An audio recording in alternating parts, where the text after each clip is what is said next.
Good day. How are you doing today?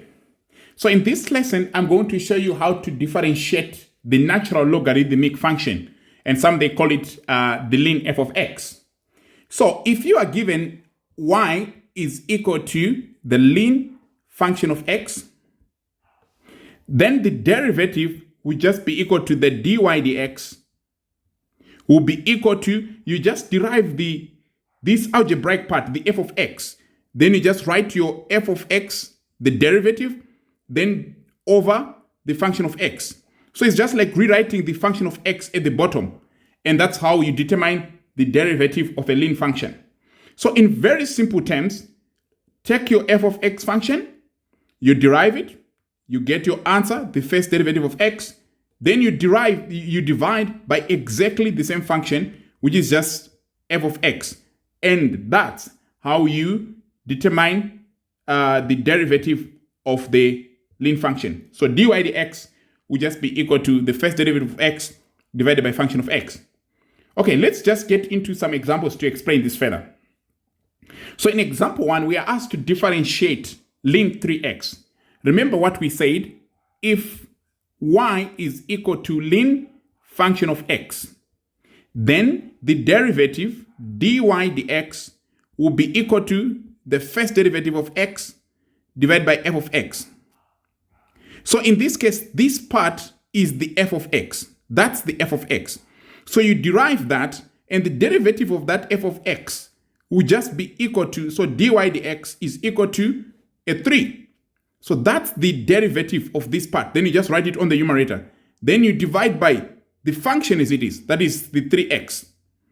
And that's how you differentiate the ln function. And this can further be simplified to be dy dx is equal to 1 over x. And that's how you differentiate this function. Moving on to the second example. In this example, we are asked to differentiate ln 3 plus 5x. So remember what we said.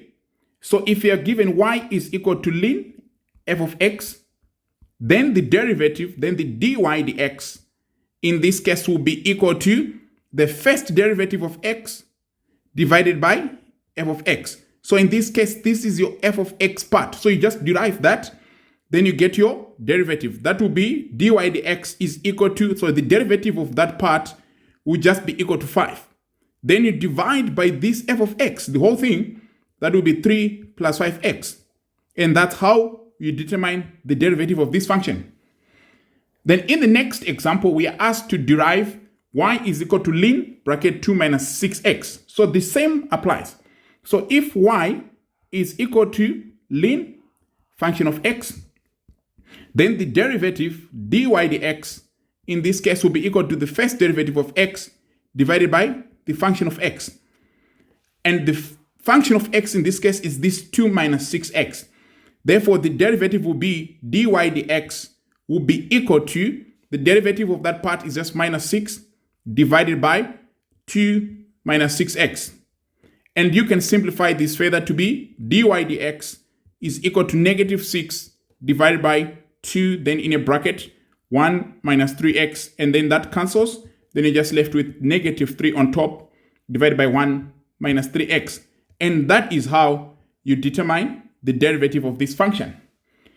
Now, moving on to the fourth example. So in this example, we are asked to differentiate y is equal to ln bracket 3e to the power x minus 2x. So the same applies. So y is equal to the ln f of x, remember? Then the derivative of that will be dy dx will be equal to the first derivative of the function of x. In this case, that is this part, divided by f of x. We just rewrite the whole thing. So therefore, the derivative here of that algebraic part, the top part, this part, will just be equal to, then we derive the e, like what we did in the previous lesson, and that will be just 3e to the power of x. Then derivative of 2x will be minus 2. Then divided by, we just write the whole thing, 3ex minus 2x. And that is how you differentiate this example. Moving on to the example number 5, which is the last example. In this case, we are asked to find the gradient of the tangent to the curve y is equal to 3x plus ln x at the point 1, 6. So remember, to find the gradient of the function, first of all, we determine the dy dx, and there's a ln x here, and now you know how to differentiate the ln x. So here the derivative dy dx in this case will be equal to this part. It's easy. The derivative of that is just 3, whereas for this part it's just going to be 1 over x. That is the derivative. So then to determine the gradient at the point 1, 6, we substitute only the x coordinate into the gradient function. So then the gradient will be, so the dy dx at that point 1, 6 will be equal to 3 plus 1 over 1, and that is equal to 4. So therefore the gradient at the point 1, 6 is equal to 4. I hope that makes sense, and I hope to see you in the next lesson. Take care.